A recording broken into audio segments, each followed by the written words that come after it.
আমি ইসাক সরকারও কোনোদিন আপোষ করিনি, শিখিনি, দলের সাথে সম্পৃক্ত ছিলাম। আমি আজকে দেখতে পাচ্ছি সেই দল তার গণতান্ত্রিক ধারা এখনো নেই, গণতন্ত্র থেকে সরে গিয়েছে। হয়তো তারা ভুলে গিয়েছে 1400 ছাত্র গণ অভ্যুত্থানে 1400 শহীদের রক্তের সাথে বেঈমানি করে বিশ্বাসঘাতকতা করে এই দেশে কেউ টিকে থাকতে পারবে না।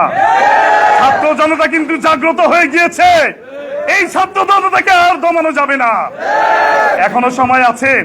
আমি বলবো আপনারা ফিরে আসুন গণতান্ত্রিক ধারায়। হাদি ভাইকে হত্যা করা হয়েছে, আমরা হাদি ভাইয়ের এখনো দুষ্কৃতিকারী হত্যাকারীদেরকে আমরা দেখতে পেলাম না, এই সরকার গ্রেফতার করেছে। পূর্বের সরকারও কিন্তু গ্রেফতার করেনি। কিসের জন্য করেনি? কারা এটার সাথে জড়িত? আমি আবার দেখতে পাচ্ছি সেই পূর্বের ঘনঘটা বাংলার আকাশে আবার চিল শকুনের আনাগোনা, আবার তাবেদারি ভারতের আধিপত্যবাদীদের বিরুদ্ধে আমাদেরকে আবার অচিরেই মাঠে নামতে হবে।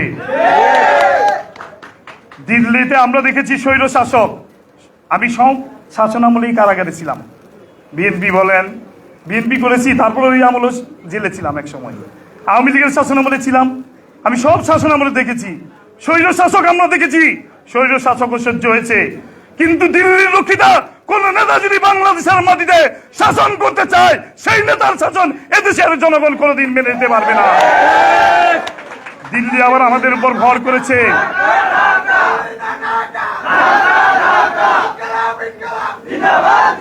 দিল্লি আবার আমাদের উপর ভর করেছে 1400 ছাত্র জনতার গণ অভ্যুত্থানের মধ্য দিয়ে কিন্তু আমরা এই দিনটি, এই দিবসটি পেয়েছি। আছে কথা বলার অধিকার পেয়েছি। আমরা যদি দেখি বর্তমান শাসক গোষ্ঠী আবার সেই একই কায়দায় একইভাবে সেই ফ্যাসিবাদের ভূমিকা অবতীর্ণ হয়, তবে আমরা ইনশাল্লাহ আবার রাজপথে নেমে আসবো। আপনাদের পতন ঘটানোর জন্য আমরা বেশি সময় নিব না কিন্তু ইনশাল্লাহ। কাজে আহ্বান করব, আপনারাও গণতান্ত্রিক অধিকার ফিরিয়ে দেন, কথা বলার অধিকার ফিরিয়ে দিতে হবে, জনগণের মৌলিক অধিকার মানবাধিকার ফিরিয়ে দিতে হবে, নতুবা কিন্তু আমরা আবার রাজপথে নেমে আসতে বাধ্য হব। আমার পরিবারের উপর অত্যাচার করা হয়েছে, জুলুম করা হয়েছে।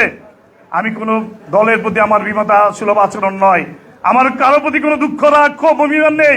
আমি এই এনসিপির মাধ্যমে আমি বুঝতে সক্ষম হয়েছি, এই এনসিপির মাধ্যমেই এই দেশের জনগণ একমাত্র নিরাপদা থাকবে, এদেশের মানুষের অধিকার প্রতিষ্ঠিত হবে, এদেশের মানুষের গণতান্ত্রিক অধিকার প্রতিষ্ঠা হবে এই এনসিপির মাধ্যমেই। আমি এই সমস্ত নেতৃবৃন্দ যারা এই মঞ্চে বসে আছেন, আমি তাদেরকে স্যালুট জানাই, লাল সালাম জানাই।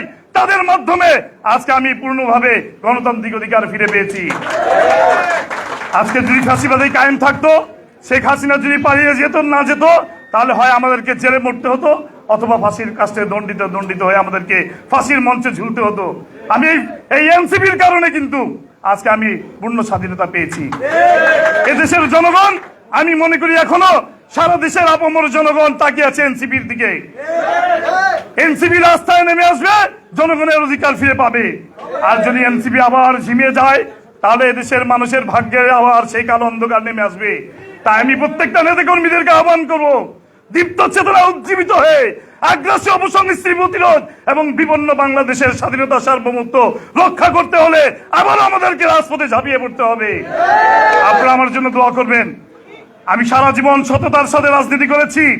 আমি যেন আমার উপর অর্পিত দায়িত্ব, আপনারা যে দায়িত্বই আমাকে দেন না কেন, আমি যেন আমার উপর অর্পিত দায়িত্ব ইমানের সাথে, সততার সাথে এই দায়িত্ব, গুরুত্বপূর্ণ দায়িত্ব আমি যাতে পালন করে যেতে পারি। এই দায়িত্ব পালন করতে যে যদি আমাকে জীবন বিসর্জন দিতে হয়, তবু আমি ইসাক সরকার জীবন বিসর্জন দেওয়ার জন্য প্রস্তুত থাকবো। আপনারা আমার জন্য দোয়া করবেন। আমি আছি ইনশাল্লাহ। আমি সকল নেতৃবৃন্দ থেকে আমার ভুল ত্রুটি থাকতে পারবে। আমি কিন্তু ভালো একটা বক্তা নই, আমি একজন বিপ্লবী মানুষের আগেও বলেছি। আপনারা আমার বক্তব্যে ভুল ত্রুটি থাকলে ক্ষমাসুন্দর দৃষ্টিতে অবশ্যই দেখবেন, এই আশা প্রত্যাশা ব্যক্ত করে আমাকে বক্তব্য দেওয়ার সুযোগ করে দেওয়ার জন্য সবাইকে ধন্যবাদ জানিয়ে আমি আমার বক্তব্য শেষ করছি। এবং পাশাপাশি এই কথা বলে দিতে চাই, আজকে শাসক গোষ্ঠীতে 70% জনগণ কিন্তু হায়ের পক্ষে ভোট দিয়েছে, ভুলে যাবেন না। এদেশের জনগণ কিন্তু পরিবর্তন চায়। যদি পরিবর্তন না আনেন, কিভাবে পরিবর্তন আনতে হয় সেটা রাজপথে আমার আন্দোলনের মাধ্যমে প্রমাণ করে দিব ইনশাআল্লাহ। জনগণের রায়কে যারা ভুলণ্ঠিত করতে চায়, জনগণের অধিকারকে যারা খর্ব করতে চায়, প্রয়োজনে তাদের বিরুদ্ধে আবার যুদ্ধে ঝাঁপিয়ে পড়বো এদেশের জনগণের অধিকার প্রতিষ্ঠা করার জন্য। সবাইকে ধন্যবাদ। আল্লাহ হাফেজ। ইনকিলাব, ইনকিলাব, ইনকিলাব। হাদি ভাইয়ের বিচার চাই, হাদি ভাইয়ের রক্ত বৃথা যেতে পারে না। খুন হয়েছে আমার ভাই, খুনি তোদের রক্ষা নাই। হাদি ভাইয়ের ঘুম হৃদয়, হাদি ভাইয়ের রক্ত। আসসালামু আলাইকুম রহমতুল্লাহ। ধন্যবাদ ইসাক ভাইকে তার জ্বালাময়ী বক্তব্যের মাধ্যমে এই অনুভূতি প্রকাশ করার জন্য।